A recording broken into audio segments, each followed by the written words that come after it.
Good morning and welcome to December's Housing Our Future webinar. My name is Kristen Baker. I'm the Executive Director of LISC Greater Cincinnati, and we're really happy to have you all with us today to talk about a new policy plan that LISC and other housing partners around the state are really excited to share with you. So just a few housekeeping items before we get started. If you have questions, please feel free to use the chat. We will do our best to get to every question that we can. This webinar is being recorded, so if you have to step away early, it will be available on our website in the coming days. And we will not have participants be able to ask questions verbally, but again, the chat is the great place to do that. And I'm really happy to pass the torch to our moderator, Haley Barr from United Way of Greater Cincinnati, who's going to kick us off. Haley? Thank you, Kristen, and thank you all for joining us this morning. As Kristen mentioned, I'm Haley Barr with United Way of Greater Cincinnati. I am the Public Policy and Advocacy Manager here.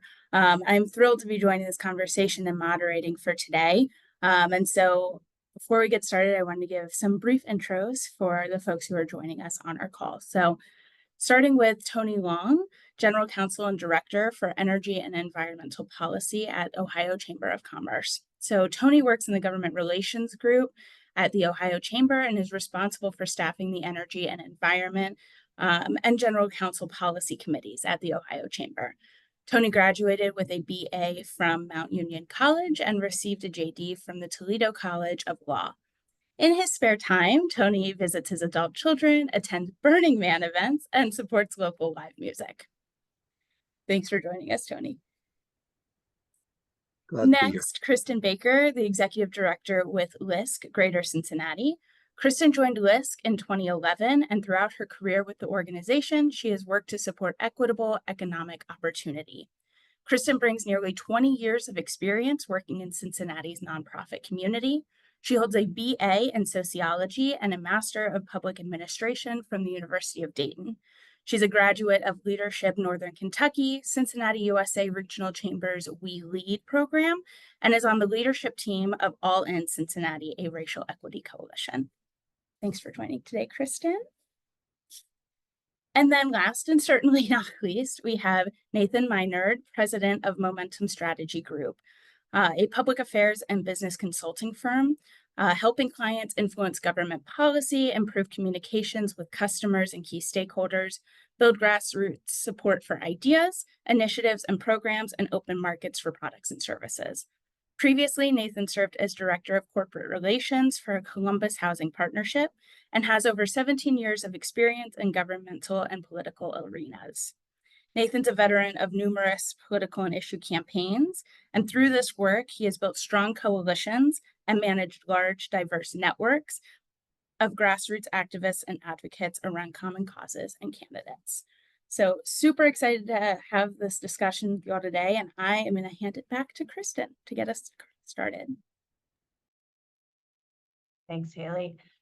So a little bit about this coalition and the work that we are doing together. So this group, we're calling ourselves Home Matters to Ohio. I think that's something that all of us on this call can agree is really a centerpiece of the work that we need to be doing together collectively. And we're really driven by this shared commitment to have a meaningful impact on the Ohio landscape of housing.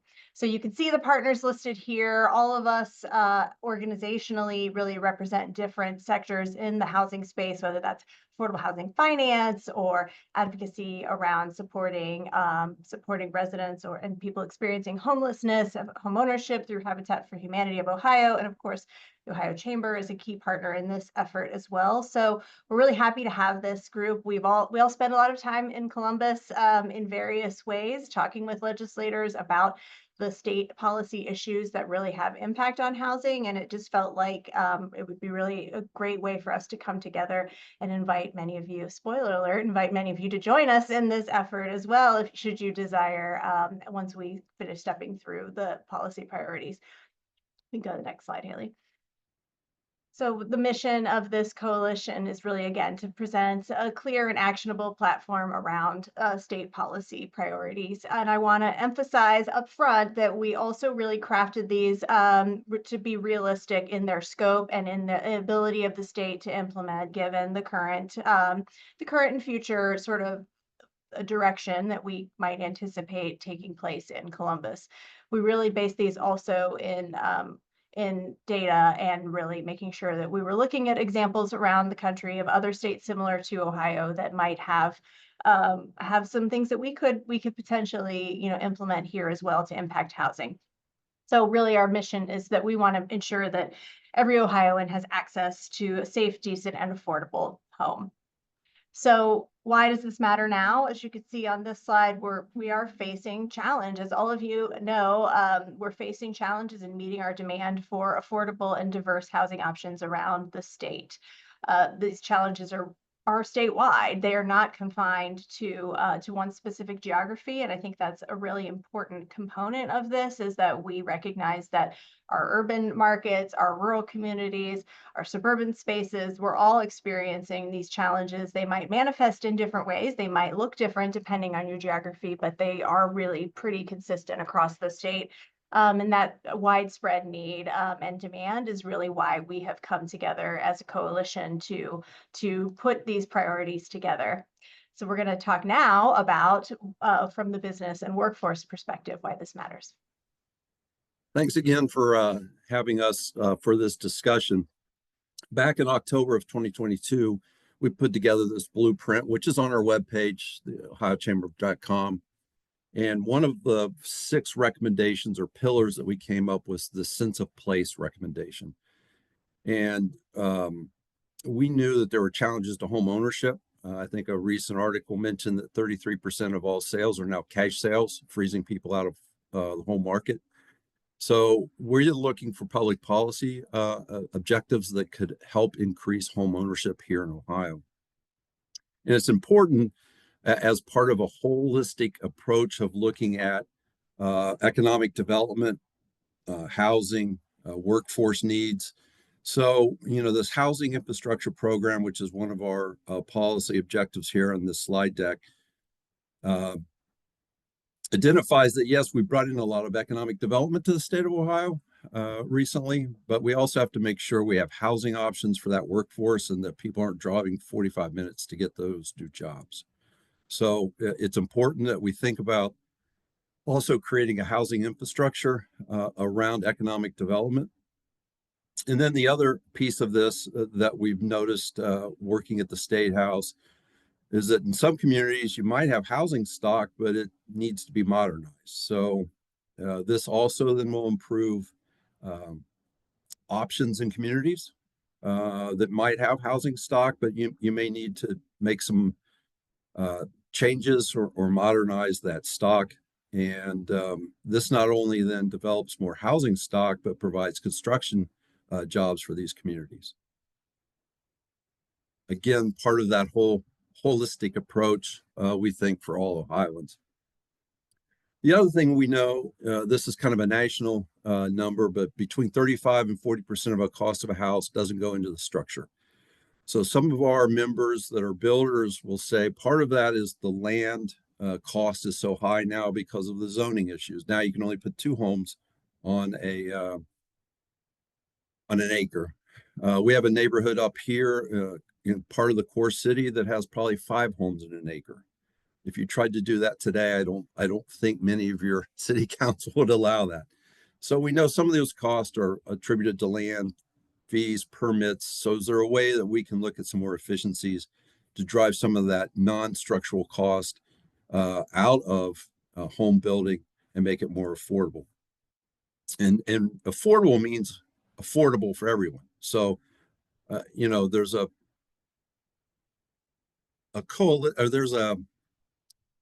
some legislators up here in Columbus, when we say affordable housing, may think one way, but we tried to tell them affordable means affordable for everyone. It shouldn't be more than 35% of your budget, no matter what income level you're at. So we need to find policy solutions to help this land development or less expensive housing to make housing affordable and available for Ohioans as we continue our economic development here in the state of Ohio. I think the other approach, and I know it's not really something we can do at the state level, but maybe there are things we can do to incentivize local communities to think about regional zoning and planning solutions that could also shrink cost factors. So, I don't want to be in one community where I need cast iron pipe, another community where I need PVC pipe, and another where I need 4-inch pipe and a 6-inch pipe.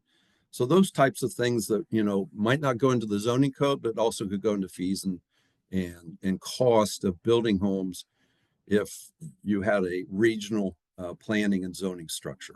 So that's kind of where we're at on the business and economic development front. Thanks.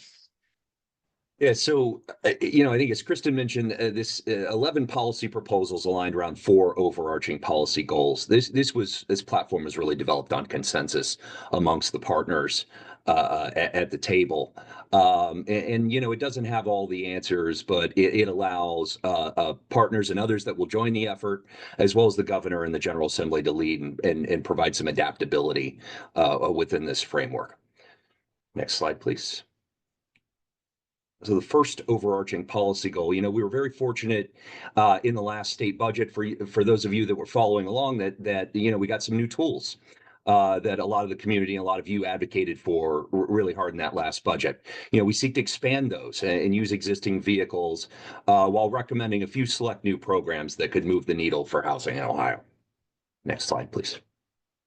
So our first policy proposal increased the number of credits available through the fairly new Ohio Low-Income Housing Tax Credit Program, also referred to as the Ohio Workforce Housing Tax Credit Program. This has been a useful tool. It pairs with the non-competitive 4% credit program that OFA administers. Requests have exceeded available credits by 2.5 to 1 or more. So we're seeking to meet that demand, as well as providing some longer term stability for the program by extending that out a few more years. Next slide. Welcome Home Ohio program, yet another new tool we got in the last budget. There are some things that can happen with that legislatively that can make that more effective and optimize that. I know many of you and many of the industry are working to identify those legislative fixes. So we're recommending that program be optimized in the next budget. Next slide.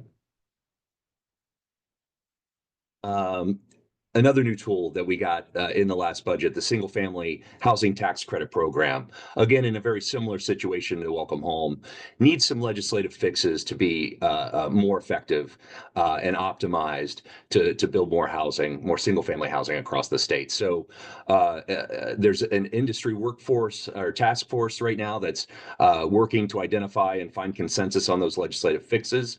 We expect that we're going to have that consensus hopefully in the coming weeks, no later than early January.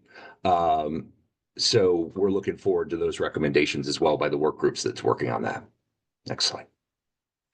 The Ohio Housing Trust Fund, one of the oldest tools and funds we have dedicated to housing in the state of Ohio. It's fed by recorder fee revenue across the state. Those revenues into the Ohio Housing Trust Fund have continued to decline over the last few years based on a few factors, including the housing market downturn. There's less recordation revenue, as well as there's a new recorder fee, a new recorder technology fee that the trust fund has actually been cut out of moving forward, which will further dip that the size of that Ohio Housing Trust Fund. It's critical. It has everything from homelessness to home repair programs to gap funding for 9% LIHTC projects. So it's an incredibly broad, adaptable fund. We need to shore that up. We're looking to find a new revenue source or sources that would backstop that to a level of somewhere between 65 and 70 million every year to ensure stability. Next slide. Okay, perfect. as Tony mentioned, we need to enact a housing infrastructure program. We need to tie economic development to housing supply operationally at the state level. This is a big and it's a potentially expensive concept, but we need to figure out a way to have, in the same way as economic development, we need to have shovel-ready sites for housing, and we need to tie that in particular to areas of the state that are adding jobs, adding economic development activity. So.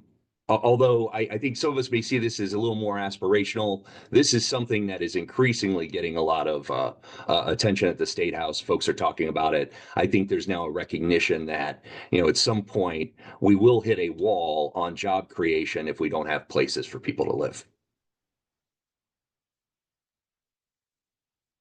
So also building on something both Tony and Nathan have mentioned, thinking about how we really can take what is working well with the Ohio Housing Trust Fund and build on that to expand to potentially some new programming related to supporting existing homeowners with making improvements to their home, and also invest in weatherization and other really, key factors in helping preserve our housing stock for homeowners and helping homeowners maybe be able to reduce some of their costs associated with their home as well.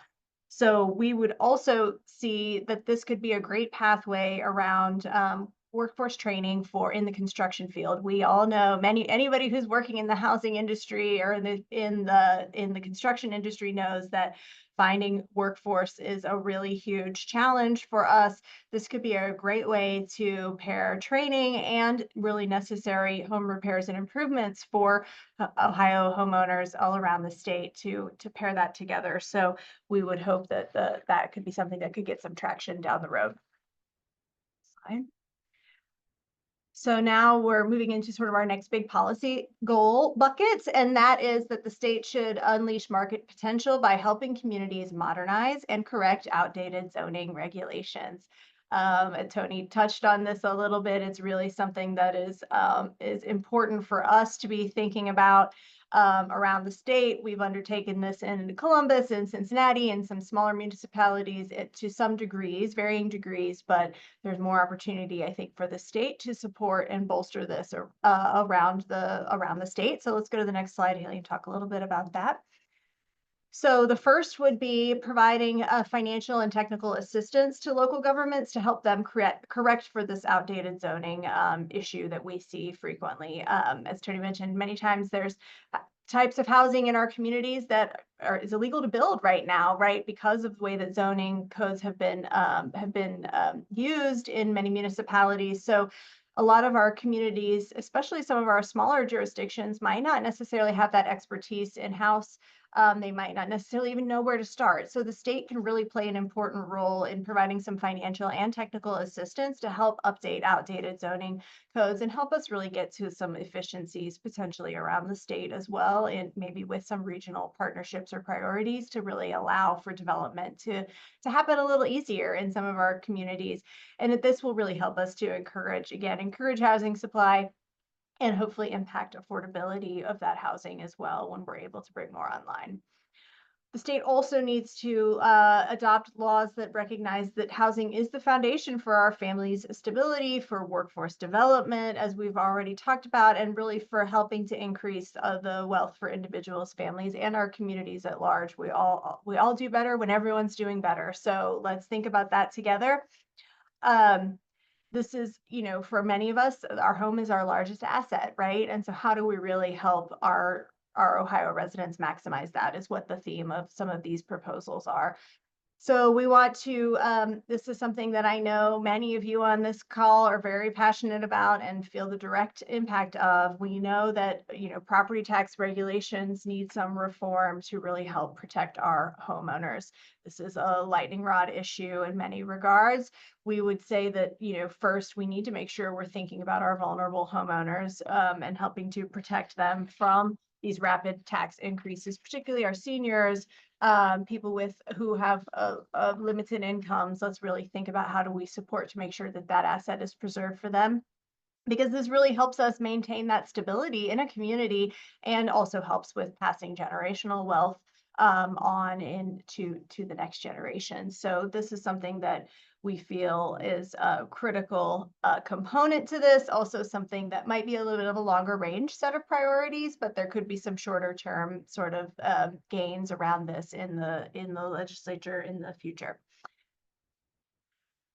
We also, as Tony touched on, we know that there are issues with institutional real estate investors in our markets. We're seeing a lot of, since 2007, 2008, we've certainly seen a shift in single family housing stock in particular, and who owns that and what that looks like.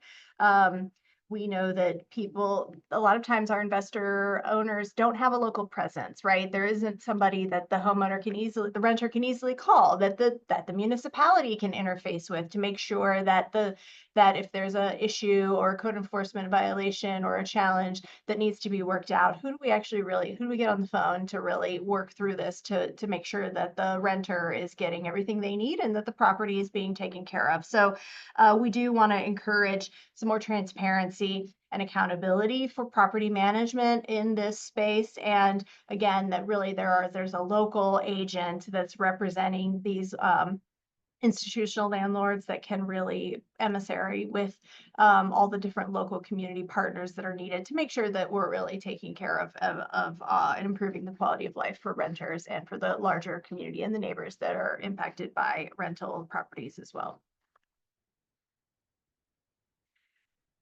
And let's see, this one's me too.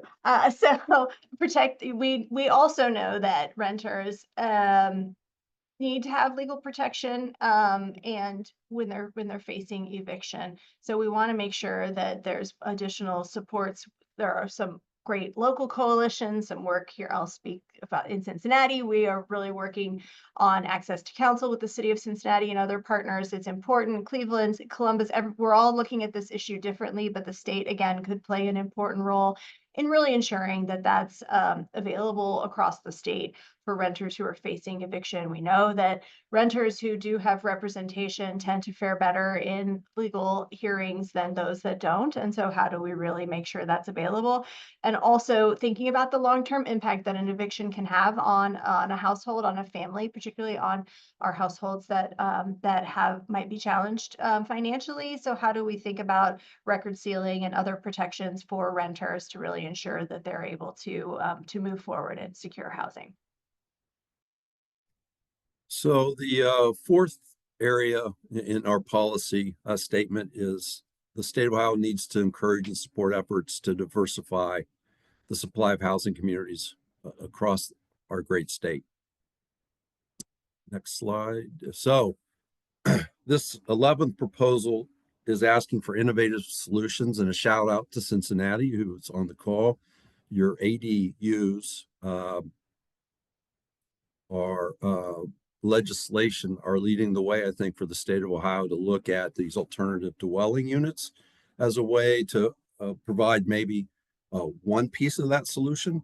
The other is we also have to look at things in terms of zoning. Right now, some areas only allow single family homes, and that missing middle should be looked at. We've got programs in neighboring states that we could model after to encourage more diversity and infill in some of our neighborhoods.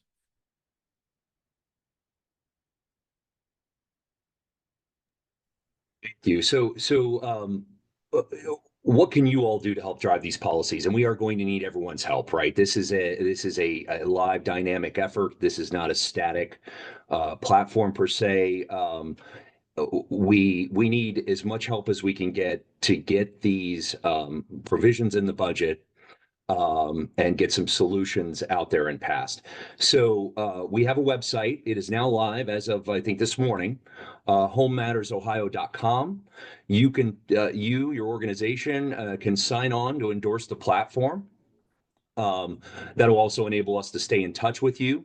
Look, there is a part of this that certainly these policies are important, but we also want to send a message to the General Assembly that housing is important, not just to housing advocates and those working in the space, but to all these other industries where housing is foundational, education, healthcare, economic development, all those outcomes and investments are enhanced by a strong housing foundation. So there's strength in numbers here. We would love to show an overwhelming show of support when we launch this and as we start talking and socializing this with the General Assembly over the next couple of months.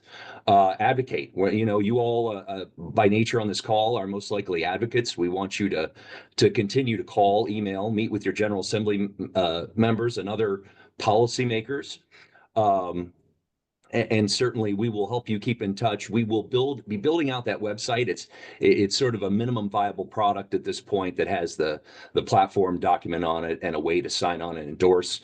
But we will be sending out updates. We'll be updating and adding toolkits to the website, talking points, media releases, etc., that you can use locally in your advocacy. So we really hope you'll sign on and consider supporting this platform.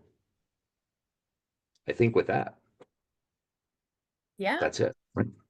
awesome. Thank you so much. This was super informative. And so this next part of what we're going to talk about, we're going to go through some Q&A. I know those of you listening in have some questions, I'm sure. So please feel free to put those in the chat. I'm going to stop sharing my screen so you can see us all better. Amazing. Lucky you. So I'm going to get things started. And I think this first question, I think Tony, you might be a great choice to start us off, and then Kristen and Nathan, please feel free to jump in. But local jurisdictions across the state tend to work on their own behalf and maybe sometimes as regions when they lobby the state for funds and regulatory policy change. How does collaboration make us more productive in this work? Well, I think it's helpful, I think, for the General Assembly to hear from local leaders. And we try to do that in our housing summit that we hold every year. Is we have a local official panel at the State House to talk about the needs of the local community. I know that the representative down in your area, Donnie Isaacson's done a good job of thinking through this issue of how do we put carrots into a piece of legislation to encourage local officials to maybe ask for help if they don't have technical help or they don't have budgets for certain improvements to work with the state. And I think as long as we're all working together, then I think we can move the ball forward. If we continue to stay siloed, I think that's when the problems come, and it artificially then moves people or migrates people from one area to another. But if we start to think more holistically as a state, I think it allows people to stay in their communities and get whatever the tools are, whether it's more technical expertise for a small community, whether it's more funding because there's a new big project coming in your area. Those are all good ideas, and we're always 100% behind collaboration and cooperation. And I would just add, Haley, that at least from the sort of the industry side, the housing industry side, one of our partners in this is the Ohio Housing Council, which represents many of particularly affordable and workforce housing developers and owners. And I think that we understand what some of the tools are that are needed in a community, and sometimes our smaller communities don't always have that bandwidth to, there might be a great parcel, there might be a great location for senior housing or workforce housing or income aligned housing, or however you want to talk about it these days, right? But they don't know how to necessarily unlock and work, bring that project to fruition and work with our development partners. So I think that all of us coming together around this is going to, even if some of the policies might take a little longer to see action at the State House, I think that just the notion of all of us sort of trying to coordinate and align and work better together across the state is going to bear fruit for residents and for communities in the short term as well as down the road. Yeah, absolutely. And, I want to talk a little bit more about that specifically, on a urban, suburban, and rural level. what does that look like? How should these specific regions be thinking about their role in this? Whoever wants to start, Well, Kristen. okay, I'll go first, I guess, and then Nathan, I think we all have a perspective on this, right? I think one thing that I've observed um, in our work here in southwestern Ohio in particular, and then also when talking with legislators or when listening to the various hearings that the Senate Select Committee on Housing held over the past year, et cetera, is that sometimes I think that there's more commonalities amongst our urban, suburban, and rural communities than there are differences, right? And I think that if we can find commonality through some of these, sort of big bucket policy priorities to demonstrate that, when when a new factory is being built in, northeastern Ohio and they don't have enough housing available, right, to support the workers that are going to be making $20, $30 an hour or more, right? That's a challenge. We feel that challenge here too, right? In Cincinnati or in Columbus or in Cleveland, right? As we think about the housing might look a little different, right? The challenges look different, but the needs are very similar. And so I think it's really important for us to keep that in mind when we're talking about these ideas together. That we're really the scale might be different, right? But the desire is the same. Every community wants to be vibrant, to have a healthy tax base, to have housing that meets the needs of the people that live there now, whether that's a 500-person village or a 500,000 person city. So Nathan, you want to jump Yeah, in on? look, I think that's exactly right. We're a home rule state, and so local governments have an incredible amount of power to chart their own destiny, and with that comes opportunity. But I think a lot of times, and this speaks to the technical assistance and resources for those local governments. There hasn't necessarily been a concerted effort to educate local governments about what their options are. Right? I think local governments should be reaching out to organizations like ours, the ones that are help to create this platform, because we're able to link them with services, options, help educate them on the paths they could take to add housing, preserve housing in their local communities. But again, those local communities have control of this. We need to get them resources, technical assistance, and they need to ask. They need to ask for help. No, that's helpful. And, you know, I think it really speaks to the strength of the state altogether. So I really appreciate those. We had a great question in the chat come through. Can you speak a little bit to how these policy changes would support new and existing property owners and providers? And Kristen, Nathan, I think that one's for you. Yeah, I mean, so when you think about the tools particularly that Nathan enumerated at the top, a lot of these are things that we hear time and again from our development and housing providers that, look, the Ohio, LIHTC product is great. We're thrilled to have that to pair with the federal 4% tax credits that come through, and we need more, right? Like the demand, as Nathan said, the demand is there.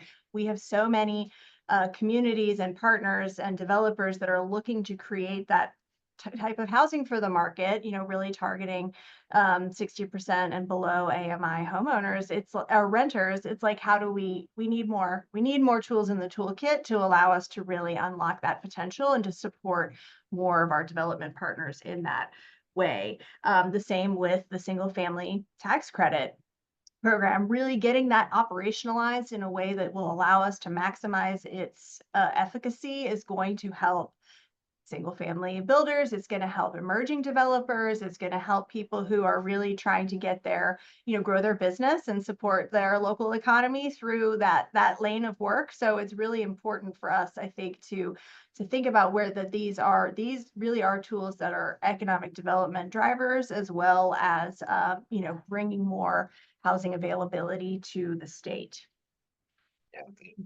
Right. And I think really the theme, particularly of those tools, probably should be, maximize supply, maximize unit production, and reduce any sort of barriers and regulations that make those hard to access, right? So I think there's a two-pronged approach there in terms of legislative fixes. Wonderful. Thank you both. So we've talked a little bit about setting up this landscape, what it looks like, where we are, where we go from here. We did have something happen a month ago, the election. I'd love to hear your thoughts on, how the election, both at a state level and also nationally, might have impacted this landscape. And does it change what we think is possible in housing in Ohio? I think both candidates had talked about the need for more housing. I mean, this is not an Ohio problem. I believe it's 4 million units across the United States that we're underdeveloped by. A lot of this, grew out of the 2008-2009 credit swap debacle, and housing stopped for a while, and we have not caught up to the demand for new housing. So the approaches might be a little different with the new administration, but I think there's still opportunity to work, knowing that there's that deficit. So I think, coalitions like this that can come up with solutions and approach that administration at the federal level, I think that will be open to, how do we get from that 4 million down to something more manageable so that we have housing available for everyone. I think that's the only way we're going to solve this issue is on the supply side.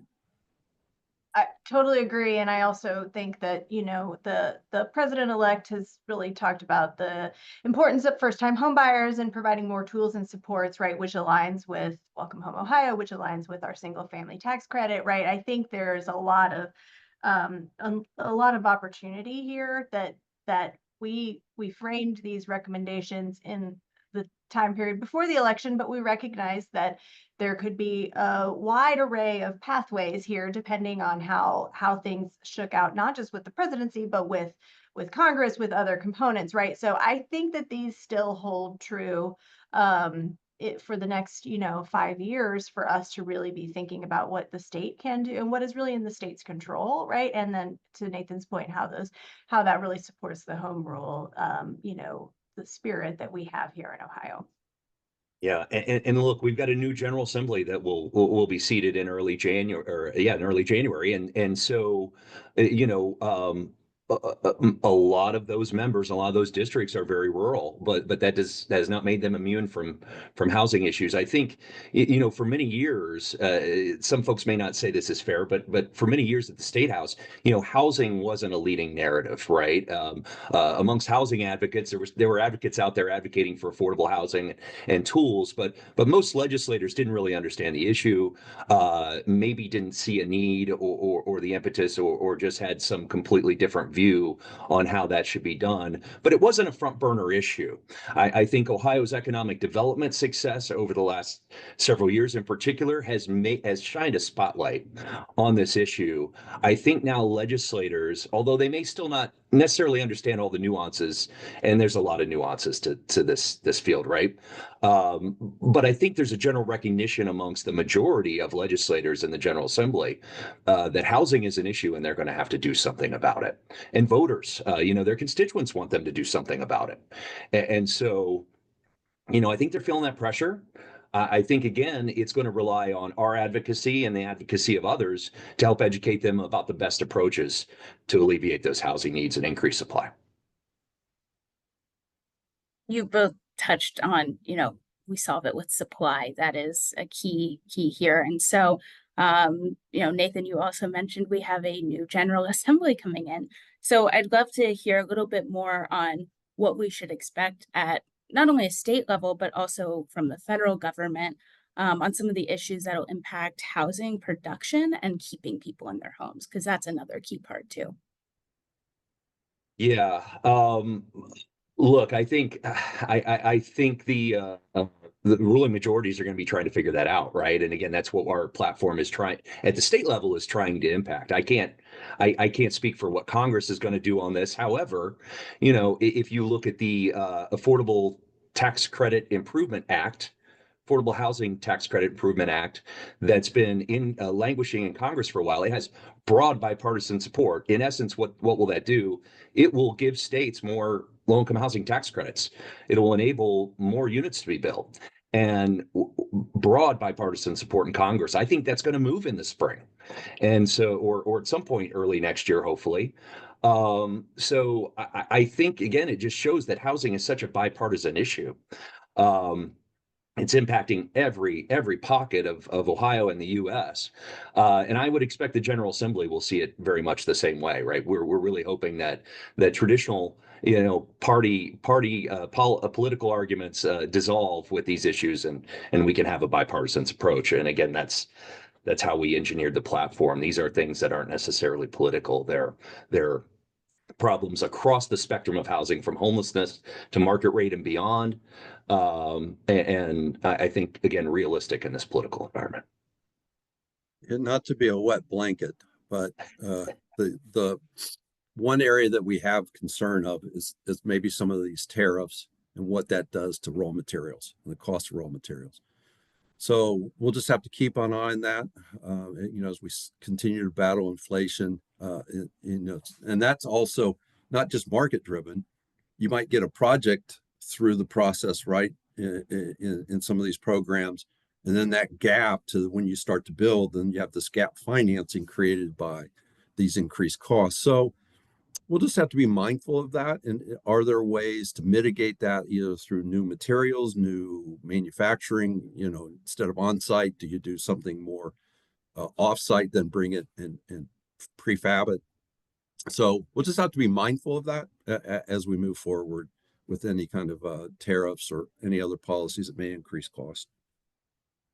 I think that's a really important point, and I will just make a quick shout out that Matt Josephs, who's LISC's Senior Vice President for Federal Policies, I know he's listening, I can see his name floating over there in the corner. So, I think that we, as I know, the chamber and, we all have our eye on DC and what's happening there, and we'll definitely be bringing more updates and information as the new administration takes its seat and as things start to move, and we see what the direction really is. So it's really something that I think we all feel the same concerns, but also potential opportunities that both Nathan and Tony referenced. And now it's about the brass tacks of how this all actually happens federally and what that impact looks like, most importantly, on the state and in our local communities. But, I think at the state level, the one thing we should also point out, until last year, there wasn't even a select committee on housing. So it's important that it's already become front and center. And now that's a standing committee. And I believe the Senate's going to continue to hold that committee. And now with the Senate president moving over to be the speaker, I wouldn't be surprised that he put something like that structure in place on the House side as well. So that's something that we'll have to keep an eye on, and I'll advocate, quite frankly, that they do that on the House side as they move forward coming into January. I think that's a very important point. I mean, I think we need to thank, the Senate for putting that issue front and center, creating that committee, that the listening sessions, the road show, the hearings, to really gather solutions from all of you on the call, and experts across the state and actually nationally, I think was incredibly helpful to get a lot of these issues to the surface, to get policymakers' heads around potential solutions and quantifying problems. Yeah, no, absolutely. You're all spot on, and nobody has a crystal ball, so we can't expect, exact answers here, but I think those are all very helpful. We've gotten a couple of questions in the chat around prioritizing. Ohio is entering its budget year and budget session, and a lot of these are kind of around those budget asks. And so has it been discussed in strategizing how to prioritize funding requests that come with this agenda? Yeah, look, that's a tough question. And again, this was a coalition effort, and we hope that coalition broadens to hundreds of groups, right, involved in this. There are numbers to these policies, but those aren't necessarily, that's not a priority order. I will tell you that the budget process, as you all know, is a very dynamic environment. We built this platform to be incredibly adaptable. The governor's going to recommend a budget. We're working to impact that now with this platform and advocacy. Then the House will start their process. Then it'll go over to the Senate. So this is going to be a rapidly changing environment. I'm not trying to avoid the question, but it's going to be really tough for us to prioritize now amongst this platform. And look, everybody's going to see something for themselves in this platform, right? I would hope. And everybody's going to look at it and prioritize it themselves a little bit. We're not saying, as you join us on this advocacy journey, we're not saying, you've got to accept this wholesale. We're not saying you've got to prioritize this over that. Really, everybody can bring their own issues, their own stories, their own constituencies to this and through this. And so I guess we didn't feel we didn't feel we could prioritize it because of that. Yeah, no, go ahead, Tony, and then I'll go. No, you go ahead, Chris. No, I was just going to say we sat around a table and we all sort of had some frank conversation, right, about some of these we felt are more feasible potentially in short or near term versus some of the items, property tax reform being one, right, that we're not certain that in the short term that's something that's going to be able to be undertaken in a super meaningful way, right, because of the political climate in Columbus. And so I think that, so while this might not be the dream list for every person on this call, or even frankly for every entity that's represented in the sort of the founding coalition, I think it is important for us to not let perfect be the enemy of good here, and for our voices to come together around these priorities in varying ways and at varying loudness levels, shall we say, right, depending on what your organization is really representing and prioritizing. I think that will matter. So I know that there are ones that LISC feels more compelled to be front and center on perhaps than others, and probably the chamber is going to be really focused on certain components in this too. So that's where we would invite you all to consider it, and just to know that we also see a lot of alignment with what the Senate Select Committee report produced, right? There are some of these things that already do have a little bit of momentum or have some groundwork already being laid in Columbus. So I think that's the other reason that some of these are on this list versus maybe other priorities. It's a place for us to start, right? So that's my pitch of, let's try this and let's work together on these issues. I'll be maybe a little more specific. We have examples that have worked. So with the new program through the Department or the Treasurer's Office, so where we can show success and need and request, but not enough dollars, those are good advocacy tools to ask for more funding in our version of LIHTC, in our home program for first-time home buyers and other programs as well. So where there are stories of success, but maybe not enough dollars, that would be a creative way to approach it as opposed to just a straight dollar and cents request. The other thing that I think we had something called the Transformational Mixed Use Development Program. We had 4 tranches of that. And some of those developers had some creative tools around housing mixed in with their commercial development. That's another area where I think that it's going to sunset soon. Maybe that's another area, another tool, another economic development tool that we could use for housing stock. So I agree that it's a fluid document and a fluid time, but the next 6 months are going to be important for us to stand up on a platform like this and row in the same direction, because this General Assembly that's coming up is going to move a lot faster and a more coordinated effort than the last few we've seen. So buckle up. Yep. Great. Thank you for those. That's really helpful. So Tony, when you were talking, you talked about affordable housing being affordable for everyone. Right. For families that are making less than $25,000 a year, I'd like to talk a little bit about how we can help communities work with housing providers to create equitable development, specifically for those families. Whoever wants to start, please feel free. I can say some of this has to do with zoning, and you create pockets of detached single family homes only. We have to rethink that to create more housing options in our neighborhoods. I know of a study in Central Ohio. There was always this pushback about apartments and what it does to schools. That report found that there were less school children in the apartments than would have been developed if the 200 acres had been all single family homes. So some of that's educational. Some of it is we just have to start thinking about infilling where we can with different housing options. And then, we'll have to be creative, like other communities do in terms of some developments might be a set aside of certain market rates, and then other units inside of that are for affordable housing.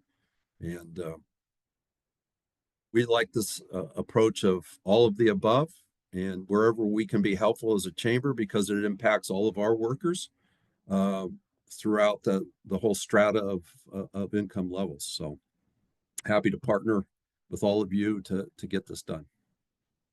Yeah, I mean, look, none of this is a silver bullet, right? And I think that's just something that we all have to reckon with. And so by increasing the Ohio LIHTC credits, right, that will allow us to support more homeowners or I'm sorry, I keep saying homeowners. I'm so used to talking about homeowners lately. Renters under, under 60% of area median income. So, as we think about our very vulnerable neighbors who have very low incomes, how do we make sure that we're creating housing? And the challenges that even still today, and especially today, frankly, as many of our affordable developers on this call could probably say better than me, there's still big gaps, even with all the layering of the tools, the credits, bringing these things forward. We still have financing gaps in these development projects that make rents challenging, to be able to get down to the very lowest income quintile of residents here. So we have to figure out how we can continue to stack these things together. We also recognize that, some of the tools in the past that were able to be combined, like the state historic tax credit and LIHTC, that's not a pathway currently, and we don't really anticipate that changing probably anytime in the current near term. Yes, I'm looking at my experts here. So unfortunately, that's not an issue that, we can all, especially in the urban areas, I know we all feel that pain tremendously. We wish it was different, but the reality is that's not going to be the pleasure of this administration. So how do we think about how we really can make these tools work more effectively, and gain some ground that way? Great, thank you. And I'm cognizant of time, so I want to ask one final question before we wrap up. Maybe starting with Nathan and moving to Tony. What would your piece of advice be for all of the people who are listening on getting involved in this work? Yeah, if you don't have a relationship with your local legislators, your state house member, your state senator, now is the time to build that relationship. With you may have a new one that's coming in that was just elected. Reach out to their office, reach out through their campaign website. Reach out to us if you have trouble getting in touch with those folks. Reach out, have coffee, let them know your issues, let them know the challenges. Let them know you support this platform. So I think it's about constant communication. It's about making sure that those people know who you are, what your issues are, and then what the potential solutions are. But it requires constant communication. And I would add, it's going to take some brave soldiers on the ground to counter the NIMBYism that we face at local hearings. Everyone that says not in my backyard when we're thinking of these solutions, mainly because those hearings are held when, you got other priorities, but, go to these public meetings and speak out on why, or meet with these local officials before the public hearings and talk about why we need this and why it's good for the community.